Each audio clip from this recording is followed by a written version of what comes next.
जय। ॐ शान्ताकारं भुजगशयनं पद्मनाभं सुरेशं विश्वाधारं गगनसदृशं मेघवर्णं शुभांगं लक्ष्मीकान्तं कमलनयनं योगिभिर्ध्यानगम्यं वन्दे विष्णुभवभयहरणं सर्वलोकैकनाथं। ओं विष्णुवे नमः। संबंध है जिस समता की प्राप्ति सांख्य योग और कर्म योग के द्वारा होती है, उसी समता की प्राप्ति ध्यान योग के द्वारा भी होती है। इसको भगवान ने 10वें श्लोक से 29वें श्लोक तक बताया। अब अर्जुन ध्यान योग से प्राप्त समता को लेकर आगे के 2 श्लोकों में अपनी मान्यता प्रकट करते हैं। अर्जुन वाचम योऽयं योगस्त्वया प्रोक्त साम्येन मधुसूदनम् एतस्याहं न पश्यामि चंचलत्वात् स्थितिं स्थिराम।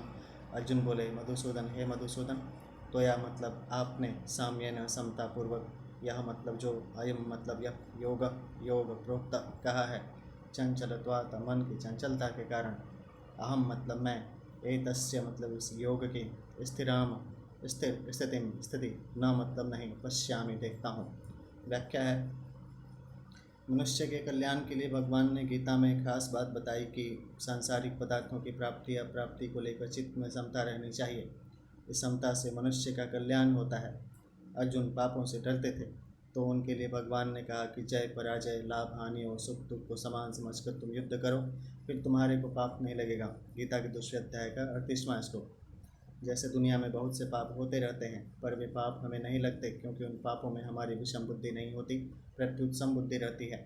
ऐसे ही समबुद्धि सांसारिक काम करने से, कर्मों से बंधन नहीं होता। इस भाव से भगवान ने इस अध्याय के आरंभ में कहा है कि जो कर्म फल का आश्रय न लेकर कर्तव्य कर्म करता है, वही सन्यासी और योगी है। इसी कर्मफल त्याग की सिद्धि भगवान ने समता बताई। 6ठे अध्याय का 9वां श्लोक। इस समता की प्राप्ति के लिए भगवान ने 10वें श्लोक से 32वें श्लोक तक ध्यान योग का वर्णन किया। इसी ध्यान योग के वर्णन का लक्ष्य करके अर्जुन यहाँ अपनी मान्यता प्रकट करते हैं। योऽयं योगस्त्वया प्रोक्तं साम्येन। यहाँ अर्जुन ने जो अपनी मान्यता बताई है वह पूर्व श्लोक को लेकर नहीं है, प्रत्युत ध्यान के साधन को लेकर है। कारण कि 32वां श्लोक ध्यान योग द्वारा सिद्ध पुरुष का है, और सिद्ध पुरुष की समता स्वतः होती है। इसलिए यहाँ यह पद से इस प्रकरण से पहले कहे हुए योग समता का संकेत है, और अयम पद से 10वें श्लोक से 28वें श्लोक तक कहे हुए ध्यान योग के साधन का संकेत है। एतस्याहं न पश्यामि चंचलत्वात् स्थितिं स्थिराम। इन पदों से अर्जुन का यह आशय मालूम देता है कि कर्म योग से तो समता की प्राप्ति सुगम है, पर यहाँ जिस ध्यान योग से समता की प्राप्ति बताई है, मन की चंचलता के कारण उस ध्यान में स्थिति रहना मुझे बड़ा कठिन दिखाई देता है। तात्पर्य है कि जब तक मन की चंचलता का नाश नहीं होगा, तब तक ध्यान योग सिद्ध नहीं होगा, और ध्यान योग सिद्ध हुए बिना समता की प्राप्ति नहीं होगी। संबंध है जिस चंचलता के कारण अर्जुन अपने मन की दृढ़ स्थिति नहीं देखते, उस चंचलता का आगे के श्लोक में उदाहरण सहित स्पष्ट वर्णन करते हैं। चंचलम ही मनः कृष्णं प्रमाथिं बलवत्कृतं तस्याहं निग्रहं मन्ये वायोरिव सुदुष्करम। ही मतलब कारण ही, कृष्ण मतलब हे कृष्ण, मनः मतलब मन, चंचलम बड़ा ही चंचल, प्रमाथि प्रमथनशील, दृढ़ जिद्दी, बलवत्त और बलवान है। तस्य मतलब उसको, निग्रहम रोकना, अहम मतलब मैं, आकाश में स्थित, वायु मतलब वायु की, इव मतलब तरफ, सुदुष्करम अत्यंत कठिन, मन्ये मानता हूँ। व्याख्या है, चंचलम ही मनः कृष्ण प्रमाथिं बलवत्कृतं। यहाँ भगवान को कृष्ण संबोधन देकर अर्जुन मानो यह कह रहे हैं कि हे नाथ, आप ही कृपा करके इस मन को खींचकर अपने में लगा ले, तो यह मन लग सकता है। मेरे से तो इसका वश में होना बड़ा कठिन है, क्योंकि यह मन बड़ा ही चंचल है। चंचलता के साथ साथ यह प्रमाथि भी है, अर्थात यह साधक को अपनी स्थिति से विचलित कर देता है। यह बड़ा जिद्दी और बलवान भी है। भगवान ने काम यानी कामना के रहने के 5 स्थान बताए हैं। इंद्रियां, मन, बुद्धि, विषय और स्वयं। गीता के 3वें अध्याय का 40वां और 34वां और 2 अध्याय का 59वां श्लोक। वास्तव में काम स्वयं में अर्थात चिज्जड़ ग्रंथि में रहता है, और इंद्रियां, मन, बुद्धि तथा विषयों में इसकी प्रतीति होती है। काम जब तक स्वयं से निवृत्त नहीं होता, तब तक यह काम समय समय पर इंद्रियों आदि में प्रतीत होता रहता है, पर जब यह स्वयं से निवृत्त हो जाता है, तब इंद्रियों आदि में भी यह नहीं रहता। इससे यह सिद्ध होता है कि जब तक स्वयं में काम रहता है, तब तक मन साधक को व्यतीत करता रहता है। अतः यहाँ मन को प्रमाथि बताया गया है। ऐसे ही स्वयं में काम रहने के कारण इंद्रियां साधक के मन को व्यतीत करती रहती हैं, इसलिए दूसरे अध्याय के 60वें श्लोक में इंद्रियों को भी प्रमाथि बताया गया है। इंद्रियाणि प्रमाथीनि हरन्ति प्रसभम मनः। तात्पर्य यह हुआ कि जब कामना मन और इंद्रियों में आती हैं तब वह साधक को महान व्यथित कर देती हैं, जिससे साधक अपनी स्थिति पर नहीं रह पाता। उस काम के स्वयं में रहने के कारण मन का पदार्थों के प्रति गाढ़ खिंचाव रहता है, जिससे मन किसी तरह भी उनकी ओर जाने को छोड़ता नहीं, हट कर लेता है। अतः मन को दृढ़ कहा है। मन की यह दृढ़ता बहुत बलवती होती है, अतः मन को बलवत्त कहा है। तात्पर्य है कि मन बड़ा बलवान है, जो कि साधक को जबरदस्ती विषयों में ले जाता है। शास्त्रों ने तो यहाँ तक कह दिया है कि मन ही मनुष्यों के मोक्ष और बंधन में कारण है। मन एव मनुष्याणां कारणं बंध मोक्षयोः। परंतु मन में यह प्रमथनशीलता, दृढ़ता और बलवत्ता तभी तक रहती है जब तक साधक अपने में से काम को सर्वथा निकाल नहीं देता। जब साधक स्वयं काम रहित हो जाता है तब पदार्थों का, विषयों का कितना ही संसर्ग होने पर भी साधक पर उनका कुछ भी असर नहीं पड़ता। फिर मन की प्रमथनशीलता आदि नष्ट हो जाती हैं।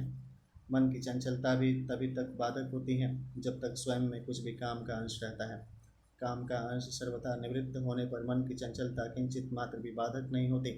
शास्त्रकारों ने कहा है, देहाभिमाने गलिते विख्याते परमात्मनि यत्र यत्र मनो यातिम तत्र तत्र परामृतम।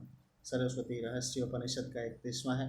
अर्थात देहाभिमान जड़ के साथ मैंपन सर्वथा मिट जाने पर जब परमात्म तत्व का बोध हो जाता है, तब जहाँ जहाँ मन जाता है वहाँ वहाँ परमात्म तत्व का अनुभव होता है, अर्थात उसकी अखंड समाधि, सहज समाधि रहती है। तस्याहं निग्रहं मन्ये वायोरिव सुदुष्करम।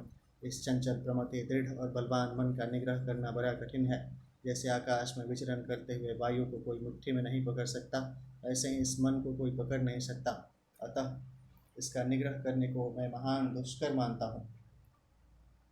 परिशिष्ट भाव है। भगवान ने 29वें श्लोक में स्वरूप का ध्यान करने वाले साधक का अनुभव बताया और 30वें से 32वें श्लोक में सगुण साकार भगवान का ध्यान करने वाले साधक का अनुभव बताया। इन श्लोकों में भगवान का आशय यह था कि सब में आत्मदर्शन अर्थात सब में भगवत दर्शन करना ही ध्यान योग का अंतिम फल है। ज्ञान के संस्कार वाले ध्यान योगी सब में आत्मा को और भक्ति के संस्कार वाले ध्यान योगी सब में भगवान को देखते हैं। सब में आत्मा को देखना आत्मज्ञान है और सब में भगवान को देखना परमात्म ज्ञान है। आत्मज्ञान में विवेक की और परमात्म ज्ञान में श्रद्धा विश्वास की मुख्यता है, मन के स्थिरता की मुख्यता नहीं है। परंतु अर्जुन के भीतर 10वें से 28वें श्लोक तक कहे ध्यान योग का संस्कार बैठा था। अतः उन्होंने आत्मज्ञान अथवा परमात्म ज्ञान न होने में मन की चंचलता को हेतु मान लिया। उनकी दृष्टि ध्यान योगी के भीतर के ज्ञान या भक्ति के संस्कार की तरफ नहीं गई, प्रत्युत मन की चंचलता की तरफ गई।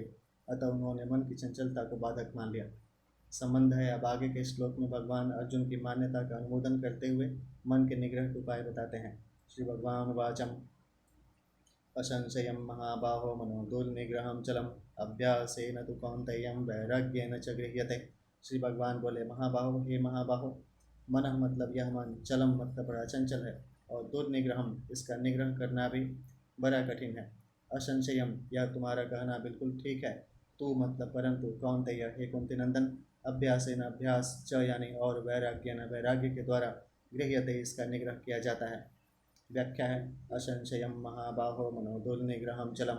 यहाँ महाबाहो संबोधन का तात्पर्य शूरवीरता बताने में है, अर्थात अभ्यास करते हुए कभी उकताना नहीं चाहिए, अपने में धैर्यपूर्वक वैसे ही शूरवीरता रखनी चाहिए। अर्जुन ने पहले चंचलता के कारण मन का निग्रह करना बड़ा कठिन बताया।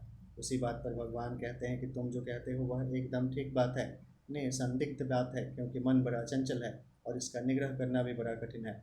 अभ्यासेन तु कौन्तेयं वैराग्येन च गृह्यते। अर्जुन की माता कुंती बहुत विवेकवती तथा भोगों से विरक्त रहने वाली थी। कुंती ने भगवान श्री कृष्ण से विपत्ति का वरदान मांगा था। ऐसा वरदान मांगने वाला इतिहास में बहुत कम मिलता है। अतः यहाँ कौन्तेय संबोधन देकर भगवान अर्जुन को कुंती माता की याद दिलाते हैं कि जैसे तुम्हारी माता कुंती बड़ी विरक्त है, ऐसे ही तुम भी संसार से विरक्त होकर परमात्मा में लगो, अर्थात मन को संसार से हटाकर परमात्मा में लगाओ। मन को बार बार ध्येय में लगाने का नाम अभ्यास है। इस अभ्यास की सिद्धि समय लगाने से होती है। समय भी निरंतर लगाया जाए, रोजाना लगाया जाए। कभी अभ्यास किया कभी नहीं किया ऐसा नहीं हो। तात्पर्य है कि अभ्यास निरंतर होना चाहिए और अपने ध्येय में महत्व तथा आदर बुद्धि होनी चाहिए। इस तरह अभ्यास करने से अभ्यास दृढ़ हो जाता है। अभ्यास के दो भेद हैं। पहला, अपना जो लक्ष्य ध्येय है उसमें मनोवृत्ति को लगाएं और दूसरी वृत्ति आ जाए, अर्थात दूसरा कुछ भी चिंतन आ जाए उसकी उपेक्षा कर दे, उससे उदासीन हो जाए। दूसरा है जहाँ जहाँ मन चला जाए वहाँ वहाँ ही अपने लक्ष्य को, इष्ट को देखे। उपरिक्त दो साधनों के सिवाय मन लगाने के कई उपाय हैं। जैसे पहला, जब साधक ध्यान करने के लिए बैठे तब सबसे पहले 2-4 श्वास बाहर फेंक कर ऐसी भावना करे कि मैंने मन से संसार को सर्वथा निकाल दिया। अब मेरा मन संसार का चिंतन नहीं करेगा, भगवान का ही चिंतन करेगा, और चिंतन में जो कुछ भी आएगा वह भगवान का ही स्वरूप होगा। भगवान के सिवाय मेरे मन में दूसरी बात आ ही नहीं सकती। अतः भगवान का स्वरूप वही है जो मन में आ जाए, और मन में जो आ जाए वही भगवान का स्वरूप है। यह वासुदेव सर्वम का सिद्धांत है। ऐसा होने पर मन भगवान में ही लगेगा, और लगेगा ही कहाँ। दूसरा है भगवान के नाम का जप करें, पर जप में 2 बातों का ख्याल रखें। एक तो नाम के उच्चारण में समय खाली न जाने दें, अर्थात राम राम इस तरह नाम का भले ही धीरे धीरे उच्चारण करें पर बीच में समय खाली न जाने दें, और दूसरे नाम को सुने बिना न जाने दें, अर्थात जप के साथ साथ उसको सुने भी।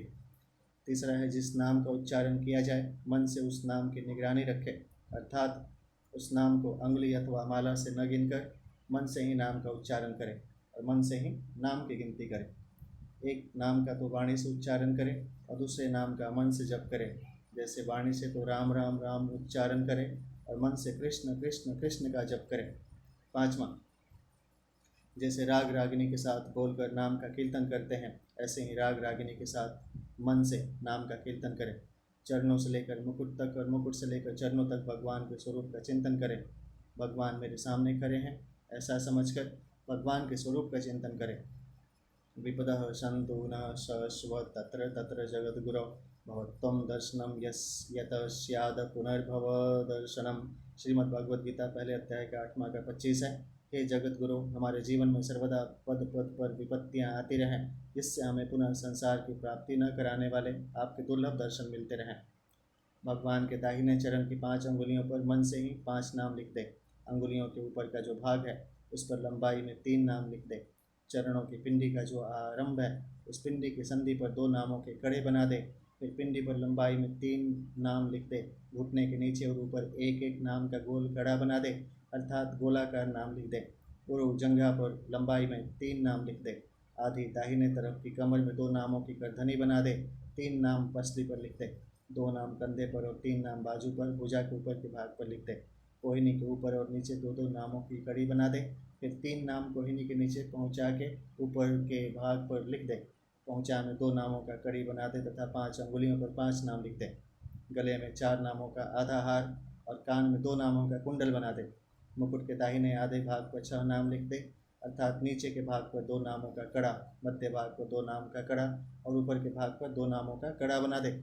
तात्पर्य यह हुआ कि भगवान के दाहिने अंग में चरण से लेकर मुकुट तक 54 नाम अथवा मंत्र आने चाहिए, और बाएं अंग में मुकुट से लेकर चरण तक 54 नाम अथवा मंत्र आने चाहिए। इससे भगवान की एक परिक्रमा हो जाती है, भगवान के संपूर्ण अंगों का चिंतन हो जाता है और 108 नामों की एक माला भी हो जाती है। प्रतिदिन ऐसी कम से कम 1 माला करनी चाहिए। इससे अधिक करना चाहे तो अधिक भी कर सकते हैं। इस तरह अभ्यास करने के अनेक रूप, अनेक तरीके हैं। ऐसे तरीके साधक स्वयं भी सोच सकता है। अभ्यास की सहायता के लिए वैराग्य की जरूरत है, कारण कि संसार के भोगों से राग जितना हटेगा मन उतना परमात्मा में लगेगा। संसार का राग सर्वथा हटने पर मन में संसार का राग पूर्वक चिंतन नहीं होगा। अतः पुराने संस्कारों के कारण कभी कोई स्फुरणा हो भी जाए तो उसकी उपेक्षा कर दे, अर्थात उसमें न राग करे न द्वेष करे, फिर वह स्फुरणा अपने आप मिट जाएगी। इस तरह अभ्यास और वैराग्य से मन का निग्रह हो जाता है, मन पकड़ा जाता है। वैराग्य होने के कई उपाय हैं। जैसे पहला, संसार प्रत्येक क्षण बदलता है और स्वरूप कभी भी तथा किसी भी क्षण बदलता नहीं, अतः संसार हमारे साथ नहीं है और हम संसार के साथ नहीं हैं। जैसे बाल्यावस्था युवावस्था हमारे साथ नहीं रही, परिस्थिति हमारे साथ नहीं रही आदि, ऐसा विचार करने पर संसार से वैराग्य होता है। दूसरा है, अपने कहलाने वाले जितने कुटुंबी संबंधी हैं वे हमारे से अनुकूलता की इच्छा रखते हैं तो अपनी शक्ति सामर्थ्य योग्यता समझ के अनुसार उसकी न्याय युक्त इच्छा पूरी कर दे और परिश्रम करके उनकी सेवा कर दे, परंतु उनसे अपनी अनुकूलता की तथा कुछ लेने की इच्छा का सर्वथा त्याग कर दे। इस तरह अपने सामर्थ्य के अनुसार वस्तु देने से और परिश्रम करके सेवा करने से पुराना राग मिट जाता है और उनसे कुछ भी न चाहने से नया राग पैदा नहीं होता। इससे स्वाभाविक संसार से वैराग्य हो जाता है। तीसरा, जितने भी दोष पाप दुख पैदा होते हैं वे सभी संसार के राग से ही पैदा होते हैं, और जितना सुख शांति मिलती है वह सब राग रहित होने से ही मिलती है। ऐसा विचार करने से वैराग्य हो ही जाता है। संबंध है पूर्व श्लोक में अभ्यास और वैराग्य द्वारा मन के निग्रह की बात कहकर अब आगे के श्लोक में भगवान ध्यान योग की प्राप्ति में अन्वय व्यतिरेक से अपना मत बताते हैं। असंयतात्मना योगो दुष्प्राप इति मे मति वश्यात्मना तु यत्तत्तं शक्यो अवाप्तुमुपायतः। असंयतात्मा, जिसका मन पूरा वश में नहीं है, उसके द्वारा योग मतलब योग, दुष्प्राप प्राप्त होना कठिन है, तो मतलब परंतु, उपायत उपाय पूर्वक या तथा यत्न करने वाले तथा वश्यात्मा वश में किए हुए मन वाले साधक को अवाप्तुम योग प्राप्त हो शक्य शकता है। इति मतलब ऐसा, मैं मतलब मेरा, मति मतलब मत है। व्याख्या है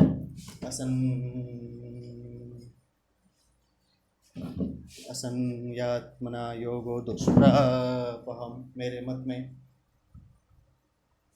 तो जिसका मन वश में नहीं है उसके द्वारा योग सिद्ध होना कठिन है। कारण कि योग की सिद्धि में मन का वश में न होना जितना बाधक है उतनी मन की चंचलता बाधक नहीं है। जैसे पतिव्रता स्त्री मन को वश में तो रखती है पर उसे एकाग्र नहीं करती, अतः ध्यान योगी को अपना मन वश में करना चाहिए। मन वश में होने पर वह मन को जहाँ लगाना चाहिए वहाँ लगा सकता है, जितनी देर लगाना चाहे उतनी देर लगा सकता है, और जहाँ से हटाना चाहे वहाँ से हटा सकता है। प्रायः साधकों की यह प्रवृत्ति होती है कि वे साधन तो श्रद्धापूर्वक करते हैं पर उनके प्रयत्न में शिथिलता रहती है, जिससे साधक में संयम नहीं रहता, अर्थात मन इंद्रियां अंतःकरण का पूर्णतया संयम नहीं होता। इसलिए योग की प्राप्ति में कठिनता होती है, अर्थात परमात्मा सदा सर्वत्र विद्यमान रहते हुए भी जल्दी प्राप्त नहीं होते। भगवान की तरफ चलने वाले वैष्णव संस्कार वाले साधकों की मांस आदि में जैसी अरुचि होती है वैसी अरुचि साधक के विषय भोगों में नहीं होती, अर्थात विषय भोग उतने निषिद्ध और पतन करने वाले नहीं दिखते। कारण कि विषय भोगों का ज़्यादा अभ्यास होने से उनमें मांस आदि की तरफ ग्लानि नहीं होती। मांस आदि सर्वथा निषिद्ध वस्तु खाने से पतन तो होता ही है, और उससे भी ज़्यादा पतन होता है राग पूर्वक विषय भोगों को भोगने से। कारण कि मांस आदि में तो यह निषिद्ध वस्तु है ऐसी भावना रहती है, पर भोगों को भोगने से यह निषिद्ध है ऐसी भावना नहीं रहती। इसलिए भोगों को जो संस्कार भीतर बैठ जाते हैं वे बड़े भयंकर होते हैं। तात्पर्य है कि मांस आदि खाने से जो पाप लगता है वह दंड भोग कर नष्ट हो जाएगा, वह पाप आगे नए पापों में नहीं लगेगा। परंतु राग पूर्वक विषय भोगों का सेवन करने से जो संस्कार पड़ते हैं वे जन्म जन्मांतर तक विषय भोगों में और उनकी रुचि के परिणाम स्वरूप पापों में लगाते रहेंगे। तात्पर्य है कि साधक के अंतःकरण में विषय भोगों की रुचि रहने के कारण ही वह संयतात्मा नहीं हो पाता, मन इंद्रियों को अपने वश में नहीं कर पाता। इसलिए उसको योग की प्राप्ति में अथवा ध्यान योग की सिद्धि में कठिनता होती है। वश्यात्मना तु यततां शक्यो अवाप्तुमुपायतः, परंतु जो तत्परतापूर्वक साधन में लगा हुआ है, अर्थात जो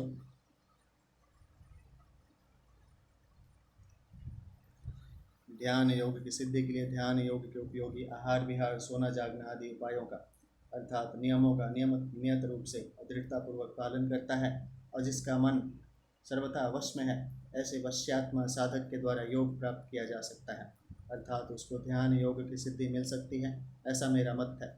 इति मे मत्ति। वश्यात्मा होने का उपाय है सबसे पहले अपने आप को यह समझे कि मैं भोगी नहीं हूँ, मैं जिज्ञासु हूँ, तो केवल तत्व को जानना ही मेरा काम है। मैं भगवान का हूँ तो केवल भगवान के अर्पित होना ही मेरा काम है। मैं सेवक हूँ तो केवल सेवा करना ही मेरा काम है, किसी से कुछ भी चाहना मेरा काम नहीं है। इस तरह अपनी अहंता का परिवर्तन कर दिया जाए तो मन बहुत जल्दी वश में हो जाता है। जब मन शुद्ध हो जाता है तब वह स्वतः वश में हो जाता है। मन में उत्पत्ति विनाशशील वस्तुओं का राग रहना ही मन की अशुद्धि है। जब साधक का एक परमात्मा प्राप्ति का दृढ़ उद्देश्य हो जाता है तब उत्पत्ति विनाशशील वस्तुओं का राग हट जाता है और मन शुद्ध हो जाता है। व्यवहार में साधक यह सावधानी रखे कि कभी किसी अंश में पराया हक न आ जाए, क्योंकि पराया हक लेने से मन अशुद्ध हो जाता है। कहीं नौकरी मजदूरी करे तो जितने पैसे मिलते हैं उससे अधिक काम करे। व्यापार करे तो वस्तु का तौल नाप या गिनती औरों की अपेक्षा ज़्यादा भले ही हो जाए पर कम न हो। मजदूर आदि को पैसे दे तो उसके काम के जितने पैसे बनते हों उससे कुछ अधिक पैसे उसे दे दे। इस प्रकार व्यवहार करने से मन शुद्ध हो जाता है। मार्मिक बात है, ध्यान योग में अर्जुन ने मन की चंचलता को बाधक माना और उसको रोकना वायु को रोकने की तरफ असंभव बताया। इस पर भगवान ने मन के निग्रह के लिए अभ्यास और वैराग्य, ये दो उपाय बताए। उन दोनों में भी ध्यान योग के लिए अभ्यास मुख्य है। गीता के 6 अध्याय का 26वां श्लोक। वैराग्य ज्ञान योग के लिए विशेष उपयोगी होता है। यद्यपि वैराग्य ध्यान योग में भी सहायक है, तथापि ध्यान योग में राग के रहते हुए मन को रोका जा सकता है। अगर यह कहा जाए कि राग के रहते हुए मन नहीं रुकता, तो एक आपत्ति आती है।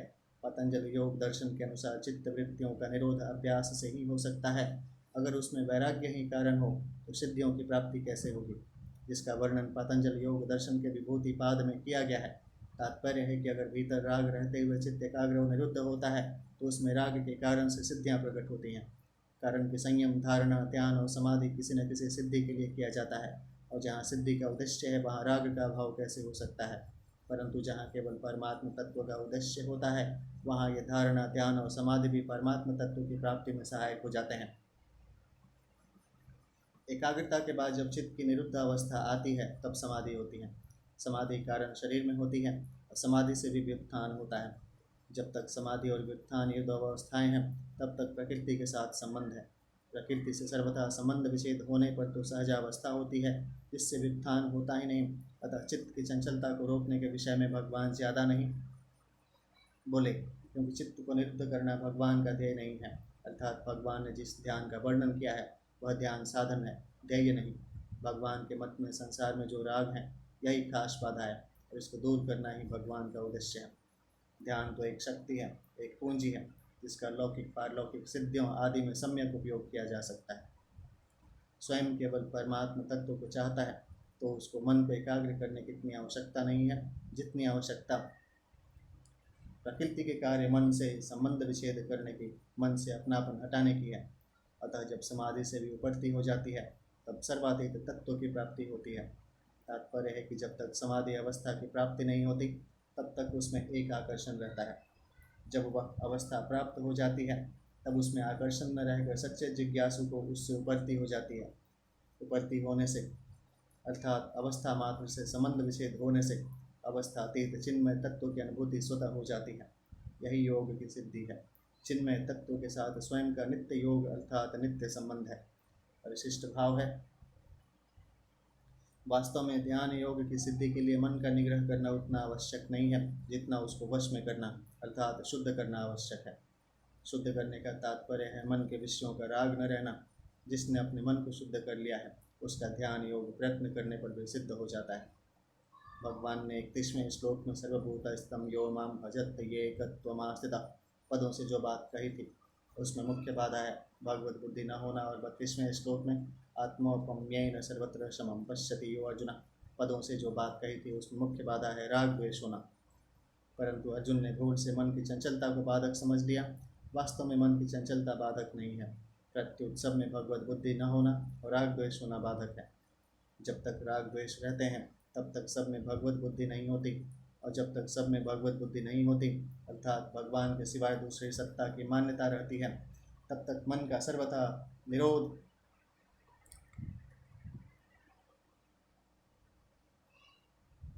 नहीं होता। वृत्ति का निरोध करने से वृत्ति की सत्ता आती है, क्योंकि वृत्ति की सत्ता स्वीकार की है तभी तो निरोध करते हैं वो। स्वरूप में कोई वृत्ति नहीं है, अतः वृत्ति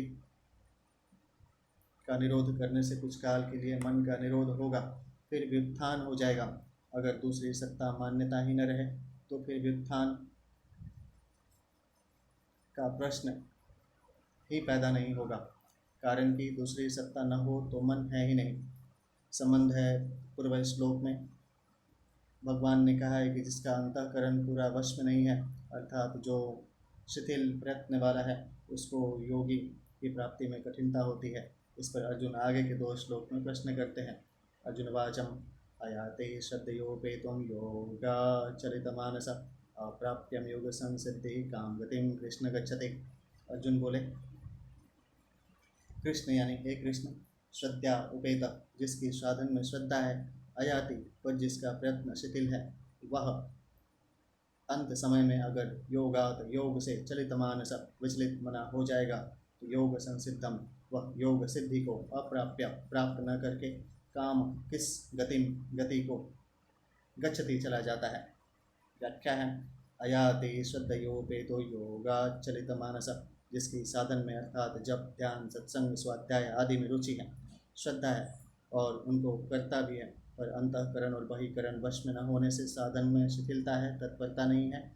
ऐसा साधक अंत समय में संसार में राग रहने से, विषयों का चिंतन होने से अपने साधन से विचलित हो जाए, अपने ध्येय पर स्थित न हो रहे, तो फिर उसकी क्या गति होती है। अप्राप्यम योग संसिद्धि काम गतिम कृष्ण गच्छति। विषयासक्ति असावधानी के कारण अंतकाल में जिसका मन विचलित हो गया अर्थात साधना से हट गया और इस कारण उसको योग की संसिद्धि परमात्मा की प्राप्ति नहीं हुई, तो फिर वह किस गति को प्राप्त होता है। तात्पर्य है कि उसने पाप करना तो सर्वथा छोड़ दिया था, अतः वह नरकों में तो जा सकता नहीं, स्वर्ग की कामना न होने से स्वर्ग में भी जा सकता नहीं, तथा श्रद्धापूर्वक साधन में लगा हुआ होने से उसका पुनर्जन्म भी नहीं हो सकता। परंतु अंत समय में परमात्मा की स्मृति न रहने से, दूसरा चिंतन होने से उसको परमात्मा की प्राप्ति भी नहीं हुई, तो फिर उसकी क्या गति होगी, वह कहाँ जाएगा। कृष्ण संबोधन देने का तात्पर्य है कि आप संपूर्ण प्राणियों को खींचने वाले हैं और उन प्राणियों की गति आगति को जानने वाले हैं तथा इन गतियों के विधायक हैं। अतः मैं आपसे पूछता हूँ कि योग से विचलित हुए साधक को आप किधर खींचेंगे, उसको आप कौन सी गति देंगे। परिशिष्ट भाव है करण सापेक्ष साधन में मन को साथ लेकर स्वरूप में स्थिति होती है। यदा विनियतम चित्तमात्मन्येवावतिष्ठते, गीता के 6 अध्याय का 18वां है। अतः मन के साथ संबंध रहने से विचलित मना होकर योग भ्रष्ट होने की संभावना रहती है। करण को अपनी मानने से ही कारण सापेक्ष साधन होता है। ध्यान योगी मन यानी करण को अपना मानकर उसको परमात्मा में लगाता है। अच्छा, मन को ही करण करते हैं। मन लगाने से ही वह योग भ्रष्ट होता है। अतः योग भ्रष्ट होने में करण सापेक्षता कारण है। यह करण सापेक्षता कर्म योग, ज्ञान योग और भक्ति योग तीनों ही साधनों में नहीं है। ध्यान योगी का पुनर्जन्म होता है मन के विचलित होने से अर्थात अपने साधन से भ्रष्ट होने से, पर कर्म योगी अथवा ज्ञान योगी का पुनर्जन्म होता है सांसारिक आसक्ति रहने से। भक्ति योग में भगवान का आश्रय रहने से भगवान अपने भक्त की विशेष रक्षा करते हैं। योगक्षेमं वहाम्यहम्, गीता के 9वें अध्याय का 22वां है। मच्चितः सर्वदुर्गाणि मत्प्रसादात्, गीता के 18वें अध्याय का 58 है। कचिन्नो भयविभ्रष्टश्चिन्नाभ्रमिव नश्यतिम्, अप्रतिष्ठो महाबाहो विमूढो ब्राह्मणः पतिम्। महाबाहो मतलब हे महाबाहो, अप्रतिष्ठ संसार के आश्रय से रहित और ब्राह्मण परमात्मा प्राप्ति के पति मार्ग में, विमूढ़ मोहित अर्थात विचलित, भय विभ्रष्ट इस तरह दोनों ओर से भ्रष्ट हुआ साधक कच्चित क्या छिन्न ब्रह्मा छिन्न भिन्न बादल की इव मतलब तरह न नश्यति नष्ट तो नहीं हो जाता। व्याख्या है अर्जुन ने पूर्वोक्त श्लोक में काम गतिम कृष्ण गच्छति कहकर जो बात पूछी थी उसी का इस श्लोक में खुलासा पूछते हैं। अप्रतिष्ठो महाबाहो विमूढ़ो ब्राह्मण पति, वह सांसारिक प्रतिष्ठा स्थिति से तो जानकर रहित हुआ है अर्थात उसने संसार के सुख आराम आदर सत्कार यश प्रतिष्ठा आदि की कामना छोड़ दी है। इनको प्राप्त करने का उसका उद्देश्य ही नहीं रहा है। इस तरह संसार का आश्रय छोड़कर वह परमात्मा प्राप्ति के मार्ग पर चला, पर जीवित अवस्था में परमात्मा की प्राप्ति नहीं हुई और अंत समय में साधन से विचलित हो गया अर्थात परमात्मा की स्मृति नहीं रही। कचिन्नो भय विभ्रष्टश्चिन्ना भ्रमिव नश्यति, ऐसा वह दोनों ओर से भ्रष्ट हुआ अर्थात सांसारिक और पारमार्थिक दोनों उन्नतियों से रहित हुआ साधक छिन्न भिन्न बादल की तरह नष्ट तो नहीं हो जाता। तात्पर्य है कि जैसे किसी बादल के टुकड़े ने अपने बादल को तो छोड़ दिया और दूसरे बादल तक वह पहुंचा नहीं, वायु के कारण बीच में ही छिन्न भिन्न हो गया, ऐसे ही साधक ने संसार के आश्रय को तो छोड़ दिया और अंत समय में परमात्मा की स्मृति नहीं रही, फिर वह नष्ट तो नहीं हो जाता, उसका पतन तो नहीं हो जाता। बादल का दृष्टांत यहाँ पूरा नहीं बैठता, कारण कि वह बादल का टुकड़ा जिस बादल से चला वह बादल और जिसके पास जा रहा था वह बादल तथा वह स्वयं बादल का टुकड़ा, ये तीनों एक ही जाति के हैं अर्थात तीनों ही जड़ हैं। परंतु जिस साधक ने संसार को छोड़ा वह संसार और जिसकी प्राप्ति के लिए चला वह परमात्मा तथा वह स्वयं साधक, ये तीनों एक जाति के नहीं हैं। इन तीनों में संसार जड़ है और परमात्मा तथा स्वयं चेतन है, इसलिए पहला आश्रय छोड़ दिया और दूसरा प्राप्त नहीं हुआ। इस विषय में ही उपयुक्त दृष्टांत ठीक बैठता है। इस श्लोक में अर्जुन के प्रश्न का आशय यह है कि साक्षात परमात्मा का अंश होने से जीव का अभाव तो कभी हो ही नहीं सकता। अगर इसके भीतर संसार का उद्देश्य होता संसार का आश्रय होता तो यह स्वर्ग आदि लोकों में अथवा नरकों में तथा पशु पक्षी आदि आसुरी योनियों में चला जाता। वह रहता तो संसार में ही है। उसने संसार का आश्रय छोड़ दिया और उसका उद्देश्य केवल परमात्मा प्राप्ति हो गया, पर प्राणों के रहते रहते परमात्मा की प्राप्ति नहीं हुई और अंतकाल में किसी कारण से उस उद्देश्य के अनुसार साधन में स्थिति भी नहीं रही, परमात्मा चिंतन भी नहीं रहा, तो वह वहाँ से भी भ्रष्ट हो गया। ऐसा साधक किस गति को जाएगा? विशेष बात है, अगर इस श्लोक में परमात्मा की प्राप्ति से और साधन से भ्रष्ट च्युत हुआ ऐसा अर्थ लिया जाए तो ऐसा कहना यहाँ बन ही नहीं सकता, कारण कि आगे जो बादल का दृष्टांत दिया है वह उपर्युक्त अर्थ के साथ ठीक नहीं बैठता। बादल का टुकड़ा एक बादल को छोड़कर दूसरे बादल की तरफ चला, पर दूसरे बादल तक पहुँचने से पहले बीच में ही वायु से छिन्न भिन्न हो गया। इस दृष्टांत में स्वयं बादल के टुकड़े ने ही पहले बादल को छोड़ा है, अर्थात अपनी पहली स्थिति को छोड़ा है और आगे दूसरे बादल तक पहुँचा नहीं, तभी वह उभय भ्रष्ट हुआ है। परंतु साधक को तो अभी परमात्मा की प्राप्ति हुई ही नहीं, फिर उसको परमात्मा की प्राप्ति से भ्रष्ट या निश्चित होना कैसे कहा जाए?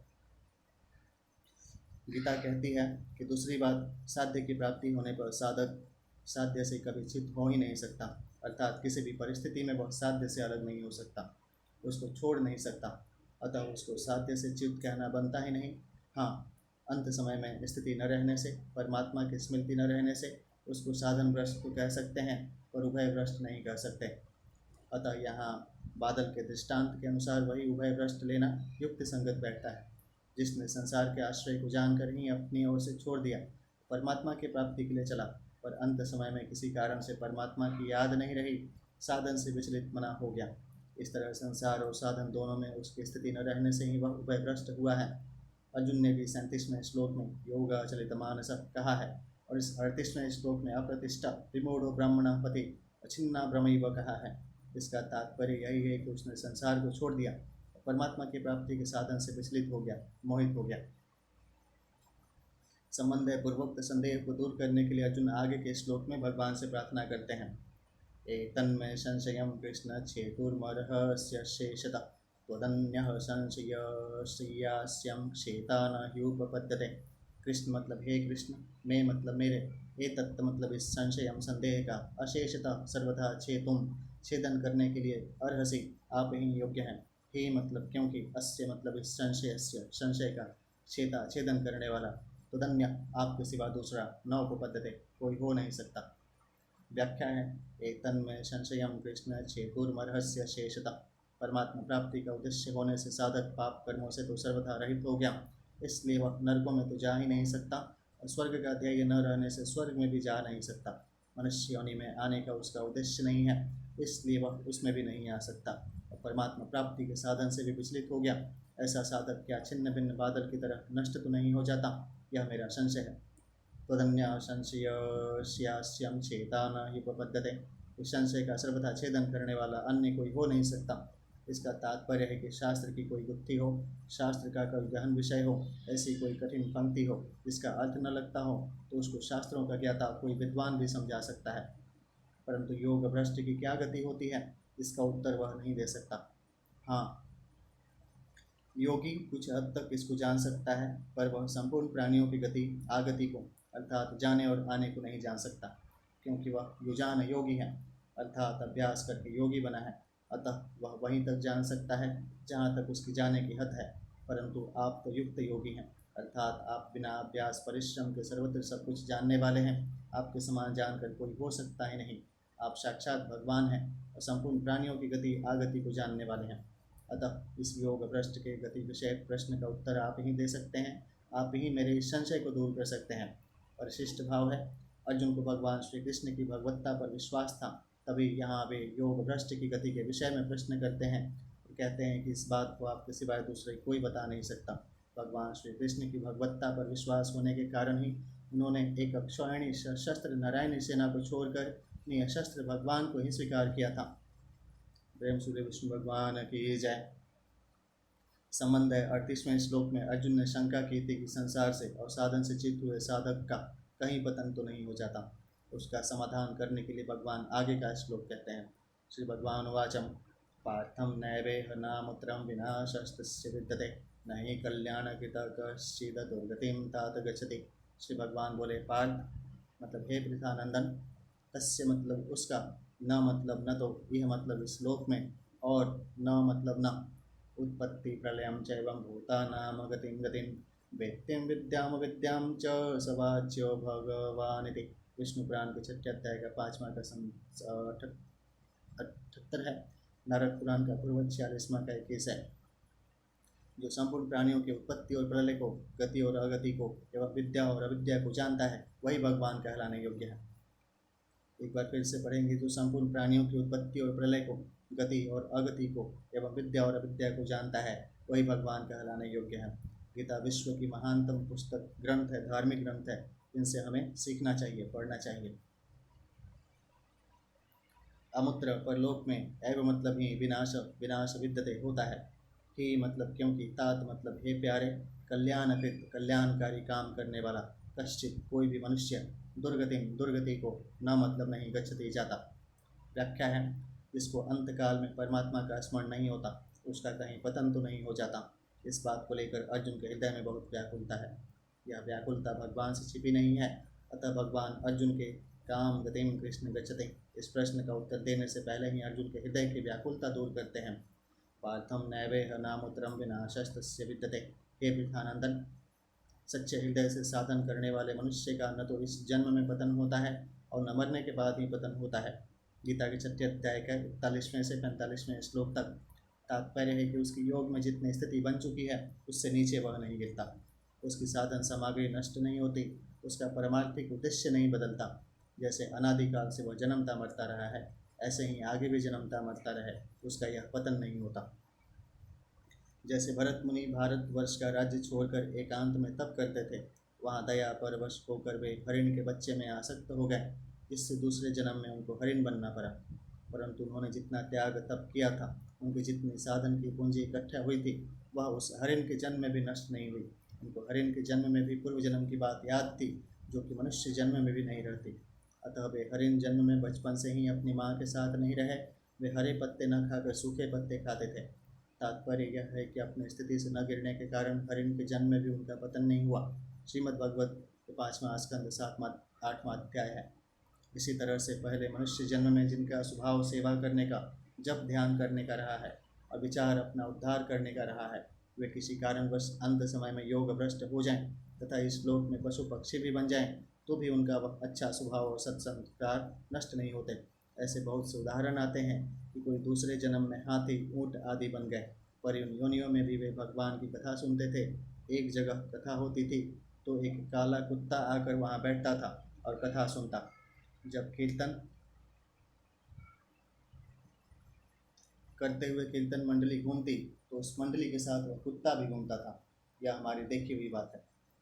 ऐसा इसमें लिखा है, नहीं कल्याण कश्चित दुर्गतिम तात गच्छति। भगवान ने इस श्लोक के पूर्वार्ध में अर्जुन के लिए पार्थ संबोधन दिया, जो कि आत्मीय संबंध का द्योतक है। अर्जुन के सब नामों में भगवान को यह पार्थ नाम बहुत प्यारा था। अब उत्तरार्ध में उससे भी अधिक प्यार भरे शब्दों में भगवान कहते हैं कि हे तात, कल्याणकारी कार्य करने वाले की दुर्गति नहीं होती। यह तात संबोधन गीता भर में एक ही बार आया है, जो अत्यधिक प्यार का द्योतक है। इस श्लोक में भगवान ने मात्र साधक के लिए बहुत आश्वासन की बात कही है कि जो कल्याणकारी काम करने वाला है, अर्थात किसी भी साधन से सच्चे हृदय से परमात्मा तत्व की प्राप्ति करना चाहता है, ऐसे किसी भी साधक की दुर्गति नहीं होती। उसकी दुर्गति नहीं होती कहने का तात्पर्य है कि जो मनुष्य कल्याणकारी कार्य में लगा हुआ है, अर्थात जिसके लिए मनुष्य शरीर मिला है, उस अपने असली काम में लगा हुआ है तथा सांसारिक भोग और संग्रह में आसक्त नहीं है, वह चाहे किसी मार्ग से चले, उसकी दुर्गति नहीं होती। कारण कि उसका ध्येय चिन्मय तत्व मैं परमात्मा हूँ, अतः उसका पतन नहीं होता। उसकी रक्षा मैं ही करता हूँ, फिर उसकी दुर्गति कैसे हो सकती है। मेरी दृष्टि स्वतः प्राणी मात्र के हित में रहती है। जो मनुष्य मेरी तरफ चलता है, अपना परम हित करने के लिए उद्योग करता है, वह मुझे बहुत प्यारा लगता है, क्योंकि वास्तव में वह मेरा ही अंश है, संसार का नहीं। ऐसा भगवान कहते हैं। उसका वास्तविक संबंध मेरे साथ ही है, संसार के साथ उसका वास्तविक संबंध नहीं है। उसने मेरे साथ इस वास्तविक संबंध को, असली लक्ष्य को पहचान लिया, तो फिर उसकी दुर्गति कैसे हो सकती है। उसका किया हुआ साधन भी नष्ट कैसे हो सकता है। हाँ, कभी कभी देखने में वह मोहित हुआ सा दिखता है, उसका साधन छूटा हुआ सा दिखता है, परंतु ऐसी परिस्थिति उसके अभिमान के कारण ही उसके सामने आती हैं। मैं भी उसको चिताने के लिए, उसका अभिमान दूर करने के लिए ऐसी घटना घटा देता हूँ जिससे वह व्याकुल हो जाए और मेरी तरफ तेजी से चल पड़ता है। जैसे गोपियों का अभिमान मद देखकर मैं रास में ही अंतर ध्यान हो गया तो सब गोपियाँ घबरा गईं। ऐसा भगवान ने कहा। जब वे विशेष व्याकुल हो गईं तब मैं उन गोपियों के समुदाय के बीच में ही प्रकट हो गया और उनके पूछने पर मैंने कहा, मया परोक्षम भजता तिरोहितम। श्रीमद् भगवद गीता का 10वें अध्याय का 32वां का 21 है। अर्थात तुम लोगों का भजन करता हुआ ही मैं अंतर ध्यान हुआ था। तुम लोगों की याद और तुम लोगों का हित मेरे से छूटा नहीं है। इस प्रकार मेरे हृदय में साधन करने वालों का बहुत बड़ा स्थान है। इसका कारण यह है कि अनंत जन्मों से भूला हुआ यह प्राणी जब केवल मेरी तरफ लगता है तब वह मेरे को बहुत प्यारा लगता है, क्योंकि उसने अनेक योनियों में बहुत दुख पाया है और अब वह सन्मार्ग पर आ गया है। जैसे माता अपने छोटे बच्चे की रक्षा पालन और हित करती रहती है, ऐसे ही मैं उस साधक के साधन और उसके हित की रक्षा करते हुए उसके साधन की वृद्धि करता रहता हूँ। तात्पर्य यह हुआ कि जिसके भीतर एक बार साधन के संस्कार पड़ गए हैं, ये संस्कार फिर कभी नष्ट नहीं होते। कारण कि उस परमात्मा के लिए जो काम किया जाता है वह सत्य हो जाता है। कर्म चैवं तदर्थीयं सदीत्येवा विधीयते। गीता के 17वें अध्याय का 27 है। अर्थात उसका अभाव नहीं होता, नाभाव विद्यते सत्ता। गीता के 2वें अध्याय का 16वां है। इस बात को भगवान यहाँ कह रहे हैं कि कल्याणकारी काम करने वाले किसी भी मनुष्य की दुर्गति नहीं होती। उसके जितने सद्भाव बने हैं, जैसा स्वभाव बना है, वह प्राणी किसी कारण वशात किसी भी योनि में चला जाए, अर्थात किसी भी परिस्थिति में पड़ जाए, तो भी वे सद्भाव उसका कल्याण करके ही छोड़ेंगे। अगर वह किसी कारण से किसी नीच योनि में भी चला जाए तो वहाँ भी अपने सजातीय योनि वालों की अपेक्षा उसके स्वभाव में फर्क रहेगा। यहाँ शंका हो सकती है कि अजामिल जैसा शुद्ध ब्राह्मण भी वैश्यागामी हो गया, बिल्व मंगल भी चिंतामणि नामक वैश्या के वश में हो गए, तो इनका इस जीवित अवस्था में ही पतन कैसे हो गया?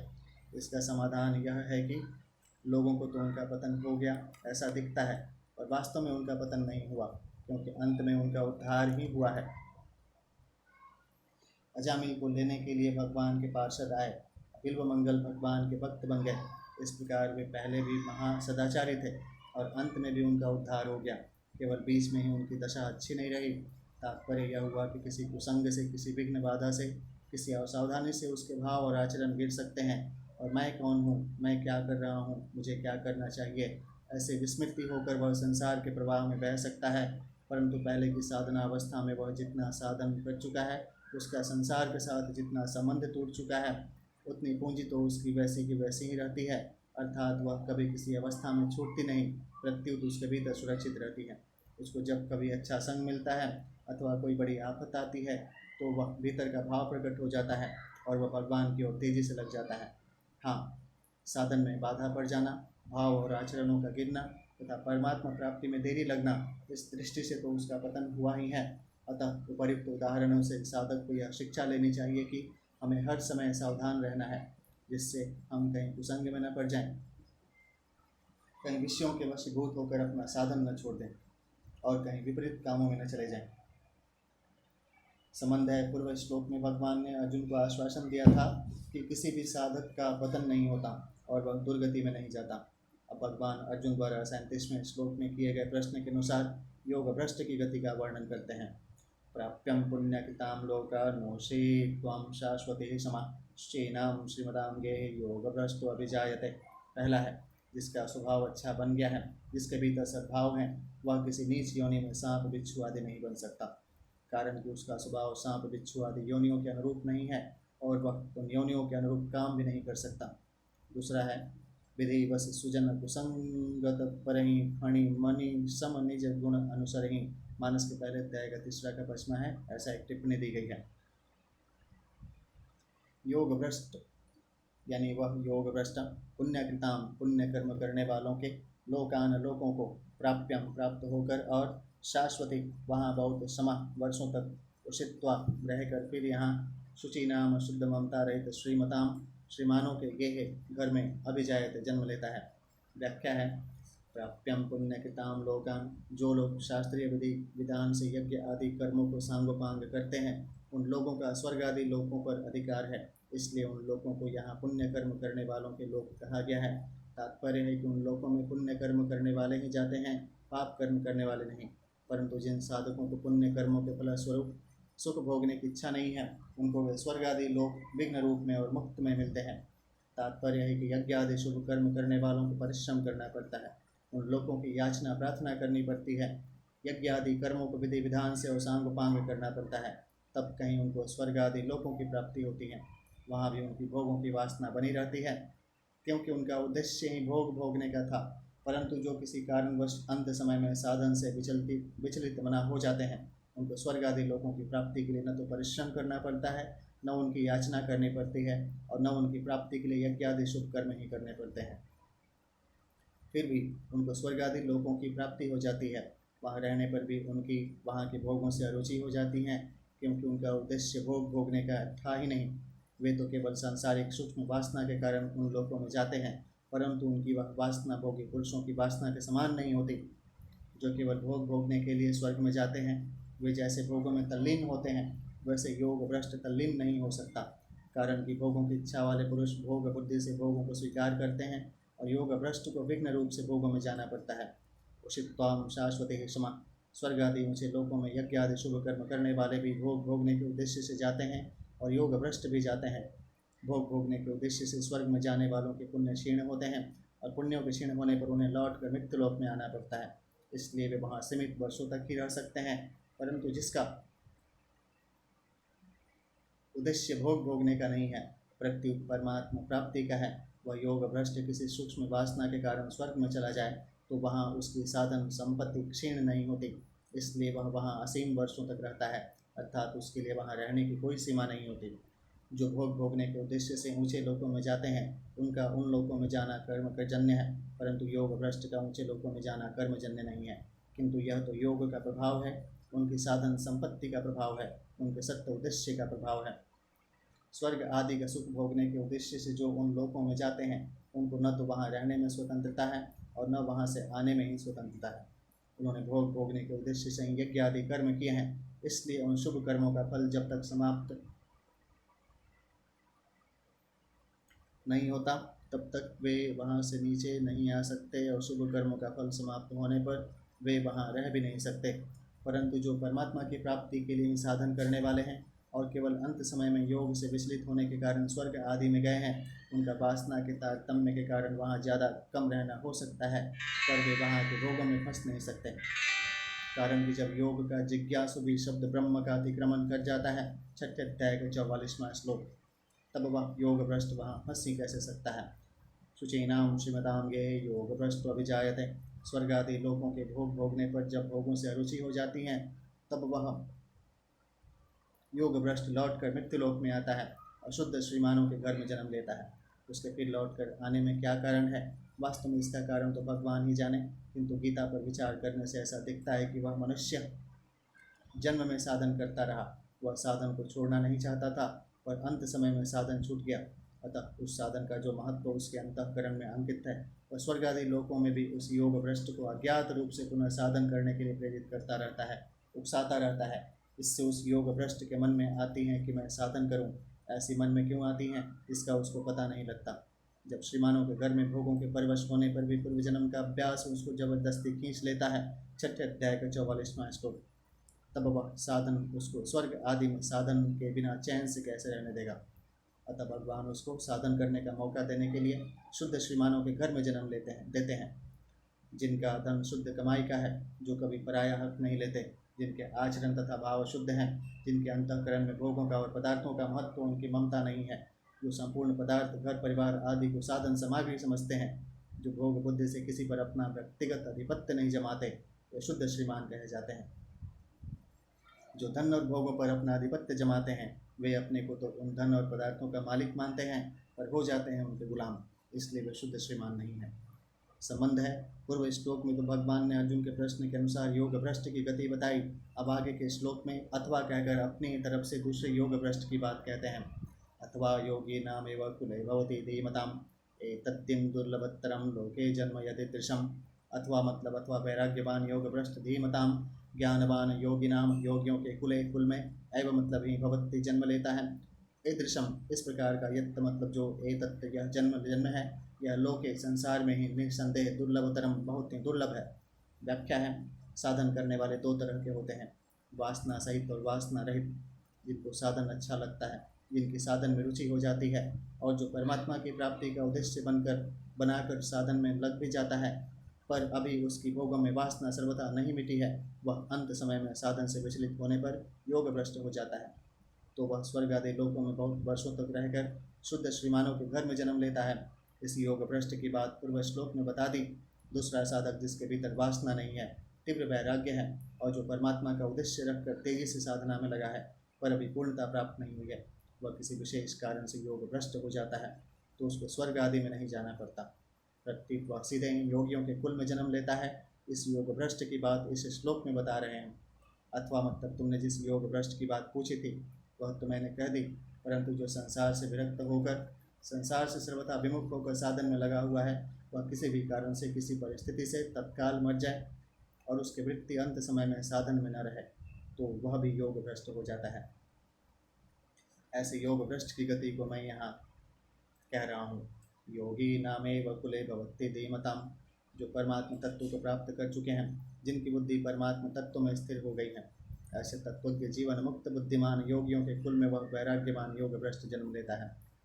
कुले कहने का तात्पर्य है कि उसका जन्म साक्षात जीवन मुक्त योगी महापुरुष के कुल में ही होता है, क्योंकि श्रुति कहती है कि उस ब्रह्म ज्ञानी के कुल में कोई भी ब्रह्म ज्ञान से रहित नहीं होता, अर्थात सब ब्रह्म ज्ञानी ही होते हैं। नास्या ब्रह्मा वितकुले भवत्तिम, मुंडकोपनिषद तीसरे अध्याय का दूसरा का 9 है।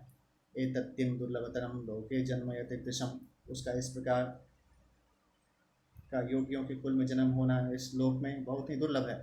यहाँ दुर्लभतर शब्द में तरप प्रत्यय देने का तात्पर्य है कि श्रीमानों के घर में जन्म लेने वाले और योगियों के कुल में जन्म लेने वाले, इन दोनों योग भ्रष्टों में से योगियों के कुल में जन्म लेने वाले का जन्म अत्यंत दुर्लभ है। तात्पर्य है कि शुद्ध सात्विक राजाओं के, धनवानों के और प्रसिद्ध गुणवानों के घर में जन्म होना भी दुर्लभ माना जाता है, पुण्य का फल माना जाता है। फिर तत्वज्ञ जीवन मुक्त योगी महापुरुषों के यहाँ जन्म होना तो दुर्लभतर वस्तु बहुत ही दुर्लभ है, कारण कि उन योगियों के कुलों में घर में स्वाभाविक ही परमार्थिक वायुमंडल रहता है, वहाँ सांसारिक भोगों की चर्चा ही नहीं होती। अतः वहाँ के वायुमंडल से, दृश्य से, तत्वज्ञ महापुरुषों के संग से, अच्छी शिक्षा आदि से उसके लिए साधन में लगना बहुत सुगम हो जाता है और वह बचपन से ही साधन में लग जाता है। इसलिए ऐसे योगियों के कुल में जन्म लेने को दुर्लभतर बताया गया है। विशेष बात है यहाँ ए तत्व और ईदृशम, ये 2 पद आए हैं। ए तत्पद से तो तत्वज्ञ योगियों के कुल में जन्म लेने वाला योग भ्रष्ट समझना चाहिए, जिसका इस श्लोक में वर्णन हुआ है, और ईदृशम पद से उस तत्वज्ञ योगी महापुरुषों के संग का अवसर जिसको प्राप्त हुआ है, इस प्रकार का साधक समझना चाहिए। संसार में 2 प्रकार की प्रजा मानी जाती है, बिंदुज और नादज। जो माता पिता के रज वीर्य से पैदा होती है वह बिंदुज प्रजा कहलाती है, और जो महापुरुषों के नाद से अर्थात शब्द से, उपदेश से परमार्थिक मार्ग में लग जाती है वह नादज प्रजा कहलाती है।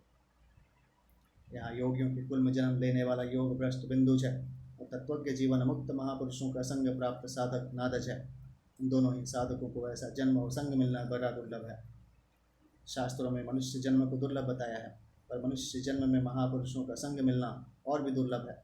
नारद जी अपने भक्ति सूत्र में कहते हैं, महत संगस्तु दुर्लभो अगम्यो मोघश्च, अर्थात महापुरुषों का संग दुर्लभ है, अगम्य है और अमोघ है।